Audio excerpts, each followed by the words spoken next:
ወይ ገዝሽ መጣ እንዴ? አዎ መጣ። ቁጭ በይ። እሺ ሰላም ነው ገዙ? እንዳልሽው ንብረቱ ወደ አንቺ መዞር አለበት። አረ ወሰንክ? አዎ በዙሪያ የማይሆን ነገር እያንጃበበ ነው። ምንድነው? ይሄ ሁሉ ዋጋ የከፈልኩት ለሱ አይደለም። ካንተ ማንንም መንጠቅ አይችልም ባለ። መታወቂያሽን አዘጋጅ፣ ነገ እንጨርሳለን። በደስታ። እሺ በቃ ልሂድ። እንዴ ምሳ ብላ እንጂ።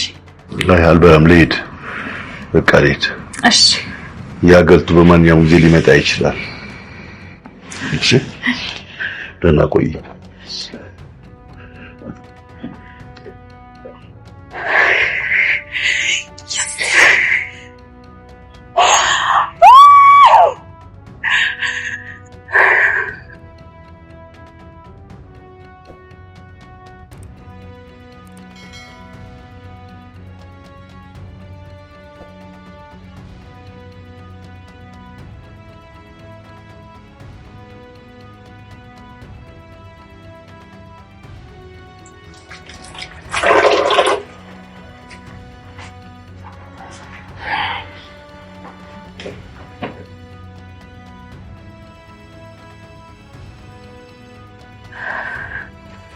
ትሁት ብታይ እንዴት ደስ እንዳለኝ።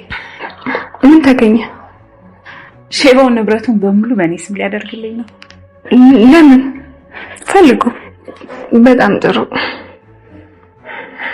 ሴትዮዋ ንብረት ተወስዶ።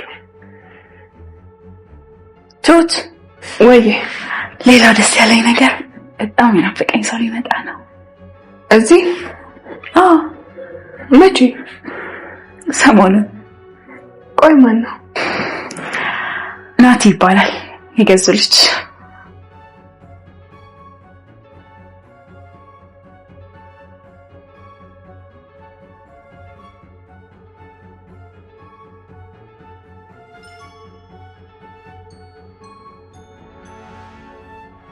ትሁት ባመነችበት ጉዳይ እስከ መጨረሻው የምትታገል ቆራጥና ጀግና ሴት ናት። በገዛኸኝ ራስ ወዳድነትና ጭካኔ አንድ ልጇን ጥላ አብዳ ጨርቋን ልትጥል የደረሰችው የቀድሞ ባለቤቱን ትሁት እንደምታድናት ቃል ከገባችበት ጊዜ አንስቶ እየተንከባከበቻትና በቤት እንዲሁም በገዛኸኝ ውሸት የተሞላ ወሬ ለማበድ ከጫፍ ደርሳ የነበረ ቢሆንም ትሁት ያንን እንደምንም ለማስተካከል እየሞከረች ነው። ሙከራም መና ሆኖ አልቀረም። ትሁት ክፋት የሌለባት ልቧም ንጹህ የሆነች ሰው ስለሆነች የሴትዮዋን እምነት ለማግኘት ብዙም ጊዜም አልፈጅባትም ነበር። ከመግባባትም አልፎ ሞቷል ተብሎ የተነገራት የልጇን የናቲንም ፎቶ ጭምር ለትሁት አሳይታታለች። ይሄ ነገር ደግሞ ለሴትዮዋ እንዲሁም ለትሁት ልፋታቸውን የሚያቀል እብደቷም እንድትድል ሊያደርጋት የሚችል ጉዳይ ነው። ምክንያቱም እንደተባለው ናቲ አልሞተም፣ በህይወት አለ። ያም ብቻ ሳይሆን በቅርቡም ወደዛ ቤት ይመጣል። እያሳለፈችው ባለው ህይወት ተማራ የልጇንም ሞት ማመን ከብዷት እብድ ተብላ ስም ወጥቶላት ለብቻዋ አንድ ክፍል ውስጥ የተጠረቀመባት የቀድሞ የገዛኸኝ ሚስት ተስፋ ቆርጣ ዓለም በቃኝ ብላ ልጄም ጋር ብሄድ ይሻለኛል ብላ ራሷን ለማጥፋት ስትሞክር ትሁት ደርሳባታለች። የተነጠፈላትን አንሶላ ብረት ጋር ግጥም አድርጋ አስራ ራሷን ለማነቅ ስትሞክር ትሁት ደርሳም ዝም አላለቻትም። በፍጥነት ከጨርቁም ውስጥ አንገቷን አውጥታ ልታረጋጋት መሞከር ትጀምራለች። ቀጥላም ይሄውልሽ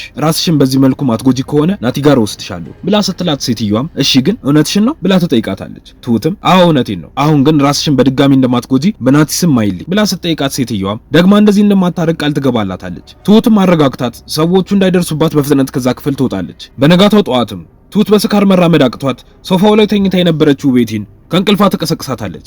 በስካር ናለዋ የዞሮ ቤቲም ተነስታ ጭንቅላቷን ይዛ ራሴ ሊፈነዳ ነው፣ እኔ ምልሽ ማታ ገዜ ምንም አላለም ብላ ስትጠይቃት ትሁትም ምንም አላለም፣ ቁልፍ ጠየቀኝ እኔም አላቅም አልኩት፣ ግን አሁን ላንቺ እንዲሻለሽ ሽሮ ፍትፍት ልስራልሽ ብላ ትላታለች። ቤቲም ለቀልድ በሚመስል መልኩ ከስካራም ጋር ኖርሻል እንዴ?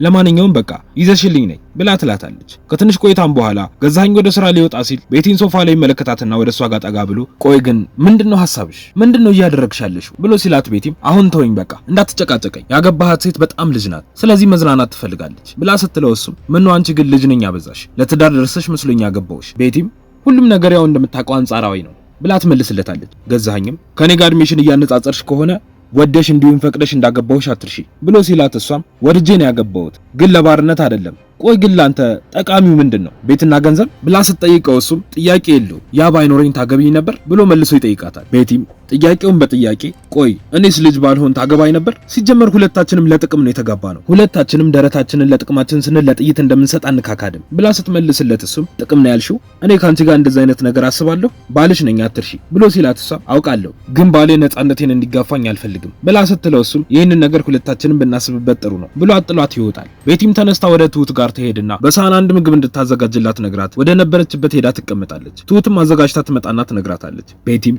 ሱቅ ሄዳ አንድ ዕቃ ገዝታ እንድትመጣ ስትልካት ትሁትም ምን እንደምትገዛ ትጠይቃታለች። ቤቲ ግን ለባለ ሱቁ እንደነገረችው ነግራት ከቤቱ እንድትወጣ አድርጋ ለሴትዮዋ ምግቡን ወስዳ ትሰጣታለች። ከትንሽ ቆይታ በኋላም ቤቲ ከቤቱ ስትወጣላት ትሁት ወደ ሴትዮዋ ክፍል ትገባና ማውራት ይጀምራሉ። ሴትዮዋም ትሁትን ስትመለከት ስቅስቅ ብላ እያለቀሰች ይገሉኛል፣ በጣም ፈርቻለሁ፣ አሁን አይለቁኝም ብላ ማልቀስ ስትጀምር ትሁትም አይዞሽ ምንም አትሆኝም፣ ቆይ ምን ተፈጥሮ ነው ብላ ስትላት ሴትዮዋም ሻንቻለሁ፣ አሁን አይለቁኝም፣ ይገለኛል፣ እሷ እኮ አትሄጂም ከዚህ ብላኛለች ብላ ስትላት ትሁትን በሐዘን ስብር ብላ ግን እነሱ ይህንን ግፋቸውን በምን ይሁን የሚያወራርዱት? አሁን በቃ መታጠቢያ ቤት ወስድሽና ከዛ ትታጠቢያለሽ፣ አንሶሎንም አጥቢያ አድርቄ ያመጣልሻለሁ፣ እኔን እመኚኝ እሺ፣ ደግሞ ያመጣችልሽን ምግብ ይዩ እሺ፣ እኔ ነኝ የሰራሁልሽ፣ ይጣፍጣል ብላ አስነስታት በቅድሚያ ገላዋን አጥባ ልብሷንም ቀይራ ምግቧንም እንድትበላ ታደርጋታለች። ቀጥላም ይሄውልሽ እኔ የምነግርሽን ነገር እመኚኝ እሺ፣ አንቺ በጣም ጥሩና ቆንጆ ሴት ነሽ ብላ ስትላት ሴትዮዋም ውሸታም አላምንሽም፣ እውነትሽን ከሆነ እስቲ መስታወት አሳይኝ ብላ ትላታለች።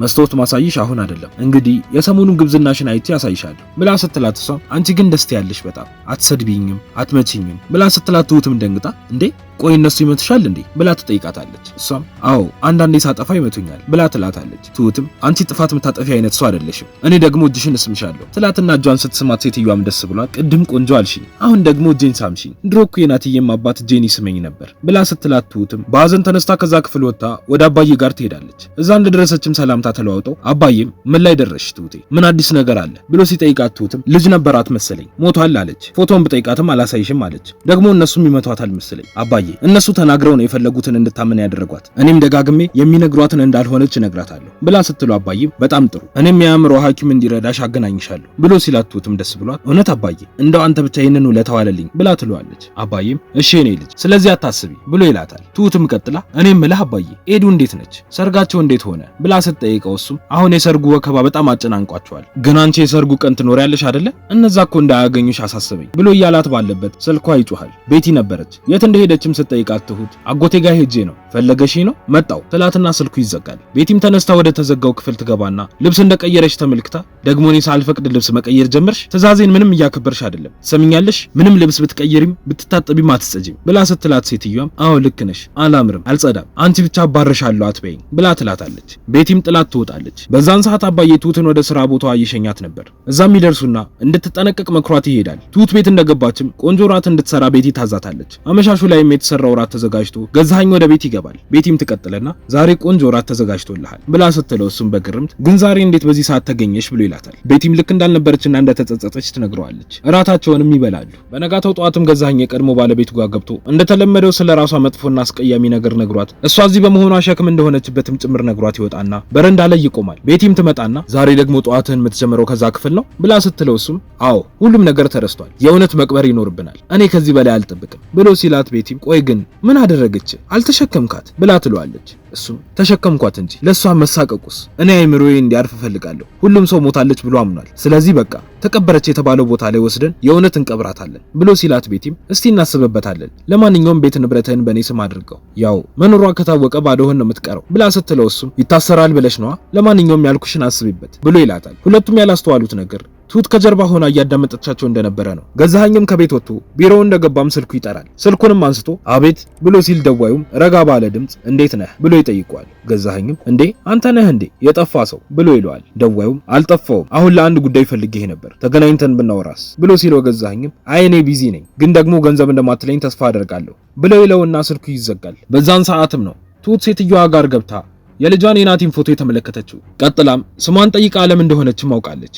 ትሁት ይሄንን ብቻ ሳይሆን የገዛኸኝ ልጅ ናቲም ወደ ቤት እንደሚመጣም ሰምታለች። በቀጣይ ምን ይፈጠር ይሁን? ሐሳብ እንዲሁም አስተያየታችሁን ኮሜንት ላይ ጻፉልን። የምንለቃቸው ቪዲዮዎች ለብዙ ሰዎች እንዲደርስ ላይክ እንዲሁም ሼር ማድረግ አትርሱ። ቪዲዮዎች ስንለቅም በፍጥነት እንዲደርሳችሁ የደወል ምልክቱን መጫን አትርሱ። በቀጣይ በሌላ ክፍል እስክንገናኝ እስከዛው በሰላም ቆዩ።